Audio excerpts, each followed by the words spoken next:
Monica Dogra in the house. Welcome to the Twitter Blue Room. It's day 2. How is the festival going so far? It's great. It's actually, I haven't been to Supersonic since it was in Goa. Oh. And I performed twice in the Goa edition. So this is my first time here in Pune at Supersonic. It's great. All my friends are here.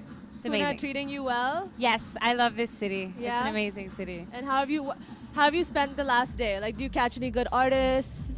The last day is usually the day that I let loose the most because that's when you know all the business is over. Yeah. I have festivals. I think when you're an artist or you're in the business, you never know who's watching you or who you're going to bump into.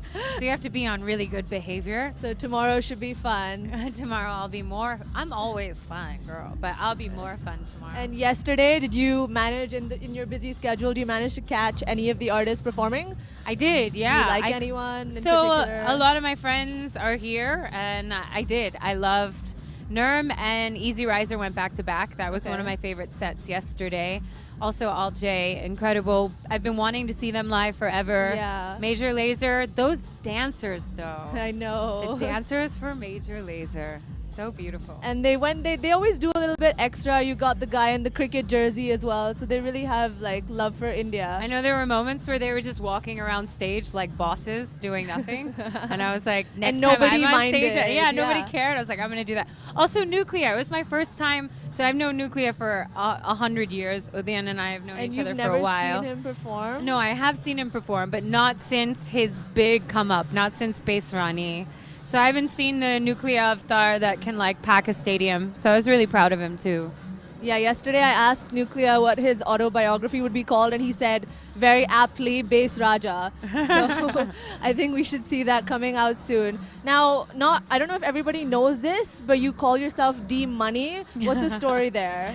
So at one point I was trolled really hard on the internet, and the hashtag was #Mondog. And D-Money is what, at that time, Shibani Dandekar and I became really good friends. So I always #Mondog and #D-Money at the same time, because for me, D-Money is like the boss lady who takes no shit. Yeah. And Mondog was my reclaiming of something that was used to hurt my feelings, but now it's mine. So you guys can, kiss my butt. D Money should totally be your DJ name as well, because you DJ too, right? Or I do. I DJ. D Money actually. So my last name is Dogra, so that's the D. Money is Monica, so that's where that comes from. And I grew up to hip hop, and I grew up in Baltimore. And D Money is something that was like used in hip hop culture all the time. So I used to hear it growing up. So Shivani brought it back. So I got to give it up to my girl. But yeah, maybe I will. Yeah. How's DJing been treating you so far? I mean, you've been in the business for a long time. Yeah. But yeah, it must be different, right? So I've been asked to DJ over the years by different people. And then finally I decided to go to school in London and go to a DJ school for like a couple weeks as one of those learning holidays that people talk about. And it's intimidating because a lot of my very, very good friends are some of the world's greatest DJs. Yeah. So obviously you don't want to get on stage and be crap at it. I love it though, because I think my musical sensibilities, because I've kind of like toured all over the world, I've performed at so many festivals, and I have a very specific taste that kind of like airs on the line of like, I always say a good party is a pussy party. Like if you can get all the girls dancing and feeling safe and play all the stuff that makes the girls sway, then it's a good party. And I know what that takes because I am a girl, and my whole career has been based on like club culture. And who or what have been some of your biggest influences in music and generally in life, I guess? Well, I really am an amalgamation of so many things that normally don't go together. So if you ask me who my influences are artistically, they've been artists like Bjork, Ani DeFranco, who's like a folk artist, Patti Smith from a poetic perspective. And hip-hop culture, it would be like your Tupacs, it would be Common, Missy Elliott's like one of my most favorite artists of all time, Lauryn Hill, one of my most favorite artists of all time. And if you lined up all of them, they don't belong together. So I guess for me, what really moves me is when art and activism meet. And when art can lift up a space and lift up a vibration, I get really excited. Okay. I feel like that's magic. And do you like to tweet?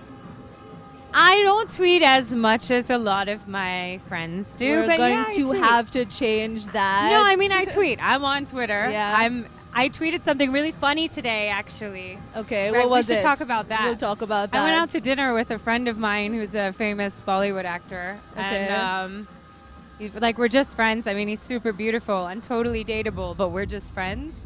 And there was all this paparazzi outside of the restaurant when we walked out.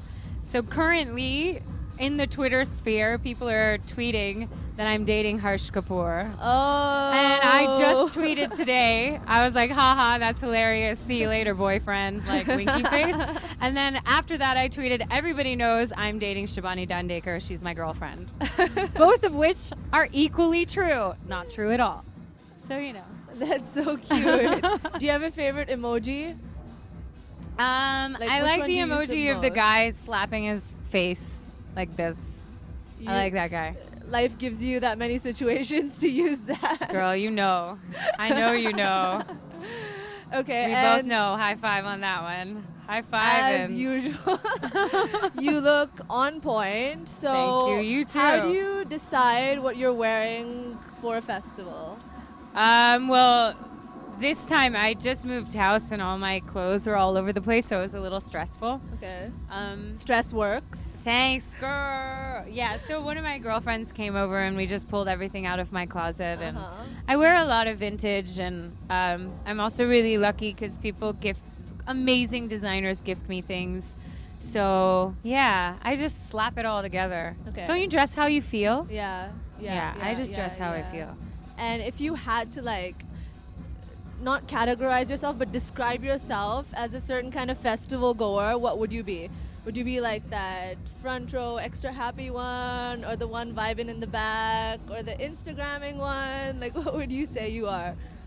I am more of the first two than the last one. Okay. Because I like to be in the moment. Sometimes it kind of creeps me out how everybody has their phones up at a concert. Yeah. And I wonder how often you actually go back and you watch the footage from the concert. Hardly. But just instinctually you put your phone up rather than being there.